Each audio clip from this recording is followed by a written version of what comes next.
ನಮಸ್ತೆ ಸ್ನೇಹಿತರೆ, ನಾನು ನಿಮ್ಮ ಪ್ರೀತಿಯ Kiran. Welcome to stock market mind. ಸ್ನೇಹಿತರೆ, ನಿಮಗೆಲ್ಲ ತಿಳಿದಿರುವಂತೆ ನಾಳೆ ನಮ್ಮ ಕೇಂದ್ರದ ಬಜೆಟ್ ಅಂದರೆ ನರೇಂದ್ರ ಮೋದಿಯವರ 3.0 ಮೊದಲ ಪೂರ್ಣ ಬಜೆಟ್ ಇದಾಗಿದೆ. ಸ್ನೇಹಿತರೆ ಬಜೆಟ್ ಇವೆಂಟ್ ಇರೋದ್ರಿಂದ ನಾಳೆ ಸ್ಟಾಕ್ ಮಾರ್ಕೆಟ್ ಟ್ರೇಡಿಂಗ್ಗೆ ಓಪನ್ ಇದೆ. ಸ್ನೇಹಿತರೆ, ಯಾರು ಬೇಕಾದ್ರೂ ಟ್ರೇಡ್ ಮಾಡ್ಬೋದು. ಸ್ನೇಹಿತರೆ, ಈವೆಂಟ್ ಡೇ ಇರೋದ್ರಿಂದ ಸ್ವಲ್ಪ ಯೋಚನೆ ಮತ್ತು ವಿವೇಚನೆಯಿಂದ ಸ್ವಲ್ಪ ಮಾಡಿ. ಈವೆಂಟ್ ಡೇ ಬುಲ್ಲಿಶ್ ಇರ್ಬೋದು, ಇಲ್ಲ ಬೇರಿಶ್ ಇರ್ಬೋದು, ಈ ಥರ ಇರುತ್ತೆ. ಸ್ವಲ್ಪ ಜಾಸ್ತಿ ಫಂಡ್ಸು ಈ ಥರ ಎಲ್ಲ ಮಾಡೋದ್ರಿಂದ ಸ್ಮಾಲ್ ಇನ್ವೆಸ್ಟರ್ ತೊಂದರೆ ಆಗ್ತದೆ. ದಯವಿಟ್ಟು ನೀವು ಮಾಡೋದಕ್ಕಿಂತ ಮುಂಚೆ ಸ್ವಲ್ಪ ಯೋಚನೆ ಮಾಡಿ ಟ್ರೇಡ್ ಮಾಡೋದು ಉತ್ತಮ. ಸ್ನೇಹಿತರೆ, ತುಂಬ ಲಾಭ ಮಾಡೋದು ಮಾಡ್ತಾರೆ, ತುಂಬ ನಷ್ಟ ಆಗೋದು ಇರುತ್ತೆ. ಅದರಿಂದ ಅದಕ್ಕಿಂತ ಮುಂಚೆ ಸ್ವಲ್ಪ ಯೋಚನೆ ಮಾಡಿ.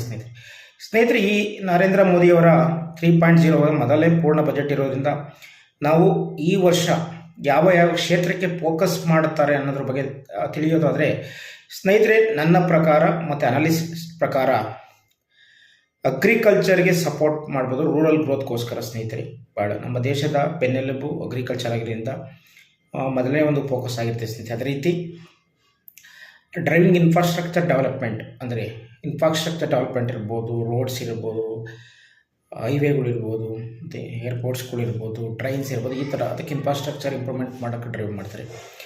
Focusing on EV electrical vehicle ಜಾಸ್ತಿ ಫೋಕಸ್ ಮಾಡ್ಬೋದು ಸ್ನೇಹಿತರೆ. ಅದೇ ರೀತಿ ಸೋಲಾರ್ ಎನರ್ಜಿ ಮತ್ತು ರಿನ್ಯೂವಬಲ್ ಸೂರ್ಯಶಕ್ತಿ ಮತ್ತು ನವೀಕರಿಸಬಹುದಾದ ಶಕ್ತಿ ಇಂಧನಗಳ ಬಗ್ಗೆ ಜಾಸ್ತಿ ಫೋಕಸ್ ಮಾಡ್ತಾರೆ. ಮುಂದೆ ಹೋಗ್ತಾ ಹೋಗ್ತಾ ಎಲ್ಲ ದೇಶಗಳು ಇದಕ್ಕೆ ಜಾಸ್ತಿ ಒತ್ತನ್ನು ಕೊಡ್ತವೆ ಸ್ನೇಹಿತರೆ. ಆಲ್ರೆಡಿ ಲಾಸ್ಟ್ ಇಯರ್ ಕೂಡ ನೀವು ನೋಡ್ತಾ ಇದ್ರೆ ರಿನ್ಯೂವಬಲ್ ಎನರ್ಜಿ ಸ್ಟಾಕ್ಗಳು ತುಂಬ ಹೈಪನ್ನು ಪಡೆದಿದ್ದೇವೆ ಸ್ನೇಹಿತರೆ. ಅದೇ ರೀತಿ ಫಾರ್ಮಸ್ಯೂಟಿಕಲ್ ಆ್ಯಂಡ್ ಹೆಲ್ತ್ ಕೇರ್ ಸ್ನೇಹಿತರೆ, ಯಾವುದೇ ಒಂದು ದೇಶದ ಉತ್ತಮವಾಗಿರಬೇಕು ಅಂದರೆ ಫಾರ್ಮಸ್ಯೂಟಿಕಲ್ ಅಥವಾ ಹೆಲ್ತ್ ಕೇರ್ ಇಂಡಸ್ಟ್ರಿ ತುಂಬ ಇರ್ಬೋದು. ಹೆಲ್ತ್ ಕೇರ್ ಇಂಡಸ್ಟ್ರಿಯಲ್ಲಿ ನಿಮಗೆ ಇನ್ಶೂರೆನ್ಸಿಂದ ಹಿಡಿದು ಎಲ್ಲ ರೀತಿಯಲ್ಲಿ ಬರುತ್ತೆ ಸ್ನೇಹಿತರೆ. ಹಾಸ್ಪಿಟಲ್ ಇರ್ಬೋದು, ಪ್ರತಿಯೊಬ್ಬನಿಗೆ ಜೀವನಕ್ಕೆ ಮನುಷ್ಯರಿಗೆ ಬೇಕಾಗಿರೋದು ಸ್ನೇಹಿತರೆ. ಗೌರ್ಮೆಂಟಿಂದ ಯಾವುದೇ ಫ್ರೀ ಬೀಸ್ಗಳನ್ನ ಜನ ಅಪೇಕ್ಷೆ ಪಡ್ತಾ ಇಲ್ಲ ಸ್ನೇಹಿತರೆ. ಎರಡು ವಿಷಯಗಳನ್ನು ಯಾವತ್ತೇ ಆಗಲಿ ಮನುಷ್ಯ ಹೆಲ್ತು ಮತ್ತು ಸ್ಕೂಲ್. ಯಾವುದೇ ದೇಶ ಹೆಲ್ತು ಮತ್ತು ಸ್ಕೂಲ್ನ ಫ್ರೀಯಾಗಿ ಕೊಡೋದಾದರೆ ಆ ದೇಶ ತುಂಬ ಎತ್ತರಕ್ಕೆ ಬೆಳೀತದೆ ಸ್ನೇಹಿತರೆ. ಏನು ಕೇಳಿದ್ರೆ ಸ್ನೇಹಿತರೆ, ಯಾವುದೇ ವ್ಯಕ್ತಿ ಒಂದು ಮಗನ ಓದಿಸ್ಬೇಕು ಅಂದರೆ ಒಂದೊಂದು ಬೆಂಗಳೂರಲ್ಲಿ ಸಿಟಿಲಿ 1 ಲಕ್ಷ ರೂಪಾಯಿ ಫೀಸ್ ಕಟ್ಟಬೇಕಾಗುತ್ತೆ. ಈಗ ಹೆಲ್ತ್ ಅಂತ ಹೇಳಿ ಒಂದು ಸಲ ಕಾಯಿಲೆ ಬಂತು, ಒಬ್ಬ ಮನುಷ್ಯ ಅಡ್ಮಿಂಟ್ ಆದಂದರೆ 3 ಲಕ್ಷ, 4 ಲಕ್ಷ, 5 ಲಕ್ಷ ಪ್ರತಿ ವರ್ಷ ಒಬ್ಬ ದುಡ್ದಿರೋ ಎಲ್ಲ ಅಮೌಂಟನ್ನು ಇಲ್ಲೇ ಕಳಿಬೇಕಾಗುತ್ತೆ ಸ್ನೇಹಿತರೆ. ನನ್ನ ಪ್ರಕಾರ ಅನಾಲಿಸಿಸ್ ಪ್ರಕಾರ ಈ ವರ್ಷ ಫಾರ್ಮಸ್ಯೂಟಿಕಲ್ ಮತ್ತು ಹೆಲ್ತ್ ಕೇರ್ ಬಗ್ಗೆ ಫೋಕಸ್ ಮಾಡಿ. ಅದೇ ರೀತಿ ಟೆಕ್ಸ್ಟೈಲ್ ಸೆಕ್ಟರ್ ಕೂಡ ಫೋಕಸ್ ಮಾಡ್ಬೋದು ಸ್ನೇಹಿತರೆ. ಲಾಸ್ಟ್ 4 and 5 ಇಯರಿಂದ ಈ ಸೆಕ್ಟರ್ ಬಗ್ಗೆ ಎಲ್ಲರೂ ನೆಗ್ಲೆಕ್ಟ್ ಮಾಡ್ತಿದ್ರು. ಮೇ ಬಿ ಈ ವರ್ಷ ತುಂಬ ಬೂಂಬಾಗುವ ಒಂದು ಸೆಕ್ಟರ್ ಅಂದರೆ ಟೆಕ್ಸ್ಟೈಲ್ ಸೆಕ್ಟರ್. ಈ ವರ್ಷ ಮತ್ತು ನೆಕ್ಸ್ಟ್ ವರ್ಷ ಭಾಳ ಬೂಂಬಾಗುವ ಒಂದು ಸೆಕ್ಟರ್ ಅಂದರೆ ಇದು ಸ್ನೇಹಿತರೆ. ನಾಳೆ ಬಜೆಟ್ ಇದೆ.